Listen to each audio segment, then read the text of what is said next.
ভারতরত্ন ভূপেন হাজারিকা এই নামটা শুনলেই কেমন যেন একটা গভীর কণ্ঠস্বর ব্রহ্মপুত্রের স্রোতের মতো কানে ভেসে আসে, তাই না? একদম।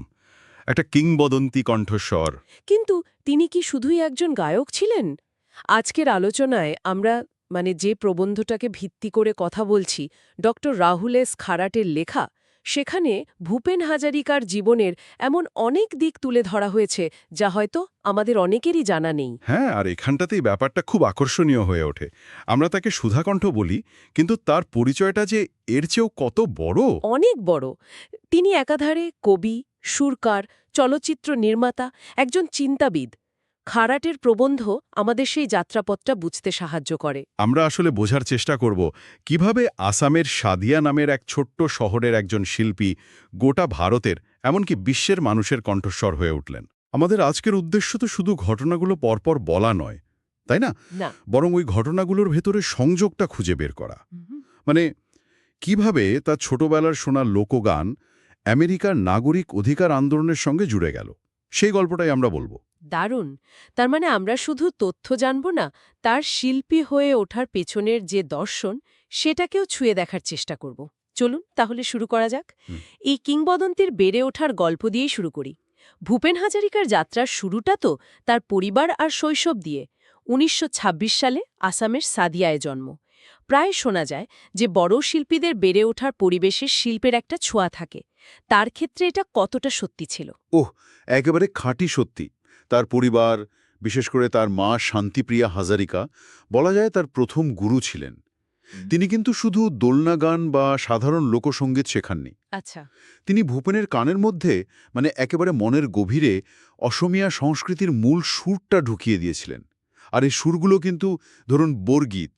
হ্যাঁ, শুনেছি নামটা। এটা প্রায় ৫০০ বছরের পুরনো একটা আধ্যাত্মিক সঙ্গীতের ধারা। বা ধরুন বিহুর গান, যা শুধু উৎসবের গান নয়, এটা অসমীয়া জীবনযাত্রার একটা প্রতিছবি। এই ভিত্তিটাই, এই ফাউন্ডেশনটাই তাকে অন্যদের থেকে আলাদা করে দিয়েছিল। তার মানে সঙ্গীতের শিকড়টা একেবারে ছোটবেলায় খুব গভীরে তৈরি হয়ে গিয়েছিল। কিন্তু এই প্রতিভা তো হয়তো আরও অনেকের মধ্যেই থাকে। তার ক্ষেত্রে বিশেষ কি ঘটল যা তাকে সবার সামনে নিয়ে এলো? হ্যাঁ, এখানেই তো গল্পের আসল মোড়। ভাবুন একবার, মাত্র ১০ বছর বয়সে একটা ছেলে নিজের গান লিখছে, সুর করছে। ১০ বছর বয়সে? আর ১২ বছর বয়সে তেজপুরের এক বিশাল জনসভায় সে গান গাইছে। এটা কোনো সাধারণ ঘটনা নয়। এর পেছনে ছিলেন দুজন কিংবদন্তি মানুষ, জ্যোতিপ্রসাদ আগরওয়ালা আর বিষ্ণুপ্রসাদ রাভা। আসামের সাংস্কৃতিক জগতের দুই স্তম্ভ বলা হয় তাদের। ঠিক তাই। তারা শুধু ভূপেনের প্রতিভাটাকেই চিনতে পারেননি, তারা বুঝেছিলেন এই ছেলে সাধারণ শিল্পী হবে না, এর মধ্যে অন্য কিছু আছে। তারা ভূপেনের জীবনে ঠিক কী ধরনের প্রভাব ফেলেছিলেন? শুধুই কি সঙ্গীতগুরু হিসেবে? না, না, এখানেই আসল বিষয়টা। তারা শুধু সুর, তাল, লয় শেখাননি, তারা ভূপেনের মধ্যে একটা সামাজিক চেতনা বা সোশ্যাল কনসাসনেস তৈরি করে দিয়েছিলেন। আচ্ছা। তারা তাকে শিখিয়েছিলেন যে শিল্পীর কাজ শুধু মানুষকে আনন্দ দেওয়া নয়, শিল্প হল সমাজের আয়না, আর প্রয়োজনে প্রতিবাদের একটা হাতিয়ার। এই দর্শনটাই ভূপেন হাজারিকা সারা জীবন বয়ে বেরিয়েছেন। আর তাই হয়তো তার প্রতিটি গানের একটা জোরালো বক্তব্য থাকে, তাই না? একদম। শুধু সুন্দর সুর নয়, তার পেছনে একটা কথা আছে। এই শিক্ষাটা তিনি পেয়েছিলেন তার ওই দুই গুরুর কাছ থেকে। তার মানে খুব অল্প বয়সেই তার শিল্পকর্মের একটা উদ্দেশ্য তৈরি হয়ে গিয়েছিল। কিন্তু সঙ্গীতের এই অসাধারণ প্রতিভার পাশাপাশি তার আরও একটা পরিচয় ছিল যা শুনলে অনেকেই হয়তো অবাক হবেন। তার একাডেমিক দিকটা, তাই তো? হ্যাঁ, তিনি যে একজন অত্যন্ত মেধাবী ছাত্র এবং গবেষক ছিলেন, এই দিকটা নিয়ে তো খুব বেশি আলোচনা হয় না। একটা, আমরা তাকে শিল্পী হিসেবে চিনি, কিন্তু তিনি বেনারস হিন্দু ইউনিভার্সিটি থেকে রাষ্ট্রবিজ্ঞানে এমএ পাশ করেছিলেন। ভাবা যায়। কিন্তু তার জ্ঞানের খিদে এখানেই মেটেনি। এরপর তিনি যা করলেন তা সেই সময়ের নিরিখে প্রায় অবিশ্বাস্য। তিনি সোজা পাড়ি দিলেন নিউ ইয়র্কের কলম্বিয়া বিশ্ববিদ্যালয়ে।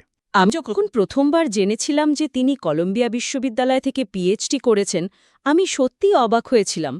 একজন শিল্পীর এই একাডেমিক দিকটা যেন তার পরিচিতিকে একটা সম্পূর্ণ নতুন মাত্রা দেয়। আর তার গবেষণার বিষয়টাও খুব ইন্টারেস্টিং ছিল, গণযোগাপন বা মাস কমিউনিকেশন। আরও নির্দিষ্ট করে বললে ভারতে প্রাপ্তবয়স্কদের শিক্ষার প্রসারে গণমাধ্যম, বিশেষ করে সিনেমার ভূমিকা নিয়ে তিনি গবেষণা করেছিলেন। ওয়াও! আর সবচেয়ে আশ্চর্যের বিষয় হল তার পিএইচডি সুপারভাইজার কে ছিলেন জানেন? সেই সময়ের বিশ্ববিখ্যাত নৃতত্ত্ববিদ মার্গারেট মিড। Margaret mid. অবিশ্বাস্য। তার মানে যিনি শুধু একটা ডিগ্রি অর্জন করেননি, তিনি বিশ্বের সেরা মস্তিষ্কগুলোর সংস্পর্শে এসেছিলেন। এই অভিজ্ঞতা তাকে কিভাবে বদলে দিয়েছিল? আমূল বদলে দিয়েছিল। তিনি যোগাযোগ বা কমিউনিকেশনকে সামাজিক পরিবর্তনের একটা বৈজ্ঞানিক হাতিয়ার হিসেবে দেখতে শিখলেন। তিনি বুঝলেন সঠিক বার্তা সঠিক উপায়ে মানুষের কাছে পৌঁছে দিতে পারলে একটা গোটা সমাজকে বদলে দেওয়া সম্ভব। গান, সিনেমা, লেখা এই সবকিছুর শক্তিকে তিনি নতুনভাবে আবিষ্কার করলেন। ঠিক, এটা তার পরবর্তী জীবনের কাজের একটা ব্লুপ্রিন্ট তৈরি করে দিয়েছিল।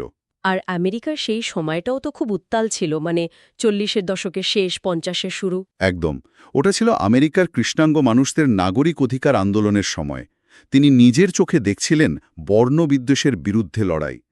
পল রবসনের মতো শিল্পীদের গান শুনছিলেন, যারা তাদের গানকে প্রতিবাদের ভাষায় পরিণত করেছিলেন। তার মানে আসামের ব্রহ্মপুত্রের পাড়ের একজন শিল্পী আমেরিকার মিসিসিপি নদীর পাড়ের কৃষ্ণাঙ্গ মানুষের যন্ত্রণাটা নিজের মধ্যে ধারণ করছেন। এক্স্যাক্টলি। এই সংযোগ স্থাপন করার ক্ষমতাটাই ভূপেন হাজারিকাকে শুধু অসমীয়া শিল্পী না রেখে একজন বিশ্বজনীন শিল্পী করে তুলেছিল। জ্যাজ, ফোক রিভাইভাল, এই সব কিছু তার সঙ্গীতের দিগন্তকে অনেক অনেক প্রসারিত করে দিয়েছিল। অসাধারণ।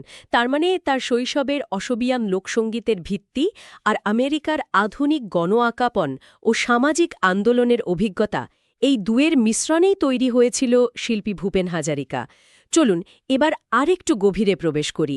এই সমস্ত অভিজ্ঞতা তার গানে ঠিক কিভাবে ফুটে উঠেছিল? আপনি যে দুটো দিকের কথা বললেন, ঠিক সেই দুটোই তার সঙ্গীতের মূল স্তম্ভ। তার গানের কেন্দ্রে যদি একটা শব্দ বসাতে হয়, তবে সেটা হলো মানবতাবাদ, হিউম্যানিজম। হ্যাঁ। তার গানে কোনো রাজারানীর গল্প নেই। আছে খেটে খাওয়া শ্রমিক কৃষকের সংগ্রাম, বন্যায় ঘর ভেসে যাওয়া মানুষের যন্ত্রণা, আর বিভিন্ন ধর্মজাতির মানুষের মধ্যে সম্প্রীতির স্বপ্ন। কিন্তু এই বিষয়গুলো নিয়ে তো আরও অনেকেই গান লিখেছেন। ভূপেন হাজারিকার গানের বিশেষত্বটা কোথায় ছিল? কেন তার গান এতটা জনপ্রিয় হল, সবার কাছে পৌঁছালো? বিশেষত্বটা ছিল তার উপস্থাপনায়। তিনি একটা স্থানীয় বিষয়কে সার্বজনীন করে তোলার একটা জাদুকরী ক্ষমতা রাখতেন। যেমন ধরুন মানুহে মানুয়ারভাবে গানটা। মানুষ মানুষের জন্য। হ্যাঁ, কথাটা তো খুব সহজ, তাই না? কিন্তু তার সুর আর গায়কিতে এটা একটা অ্যানথেম বা স্তোত্রের পর্যায়ে পৌঁছে যায়। এটা আর শুধু আসামের গান থাকে না, হয়ে ওঠে গোটা বিশ্বের মানবতার গান। ঠিক যেমন বিস্তীর্ণ পাররে অসংখ্য জনারে গানটা শুনলে মনে হয় এটা ব্রহ্মপুত্রের কথা বলছে, কিন্তু একই সাথে এটা তো গঙ্গা, ভোলগা বা মিসিসিপি তীরে দাঁড়িয়ে থাকা যে কোনো মানুষের মনের কথাও হতে পারে। এক্স্যাক্টলি, এখানেই তার কলম্বিয়া শিক্ষার প্রয়োগ।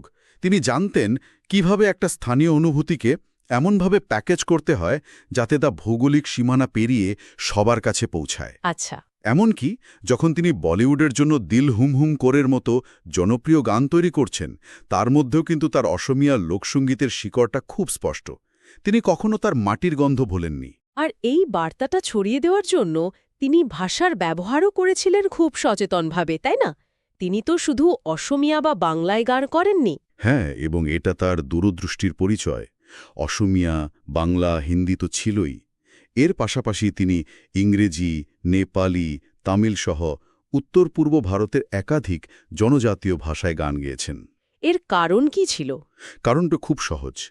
তিনি মানুষের হৃদয়ের সঙ্গে সরাসরি সংযোগ স্থাপন করতে চাইতেন। তিনি বিশ্বাস করতেন মানুষের নিজের ভাষায় কথা বললে বা গান গাইলে সেই বার্তাটা অনেক গভীর পর্যন্ত পৌঁছায়। এর মাধ্যমে তিনি উত্তর পূর্ব ভারত আর বাকি ভারতের মধ্যে একটা সাংস্কৃতিক সেতু তৈরি করেছিলেন। একজন সত্যিকারের কালচারাল ব্রিজ। একদম। আর এখানেই বিষয়টা আরও আকর্ষণীয় হয়ে ওঠে। তিনি তো শুধু গানেই থেমে থাকেননি, তার এই সামাজিক বার্তা দেওয়ার আকাঙ্ক্ষা তাকে শিল্পের অন্যান্য মাধ্যমেও নিয়ে গিয়েছিল। আমি চলচ্চিত্রের কথা বলছি। ঠিক। ভূপেন হাজারিকা অসমীয়া চলচ্চিত্রের একজন পথিকৃৎ।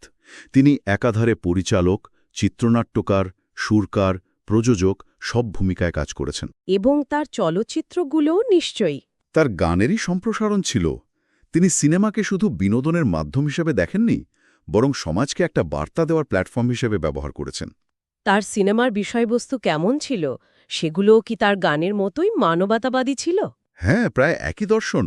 দারিদ্র্য, সামাজিক অসাম্য, বিভিন্ন জনজাতির মধ্যে সম্প্রীতি, আধুনিকতার ঐতিহ্যের সংঘাত, এইসব গভীর বিষয় ছিল তার সিনেমার মূল উপজীব্য। তার পরিচালিত এরা বটর সুর, শকুন্তলা বা প্রতিধ্বনির মতো চলচ্চিত্রগুলো এগুলো শুধু পুরস্কার পায়নি, অসমীয়া সিনেমাকে একটা নতুন বাস্তবধর্মী পথ দেখিয়েছিল।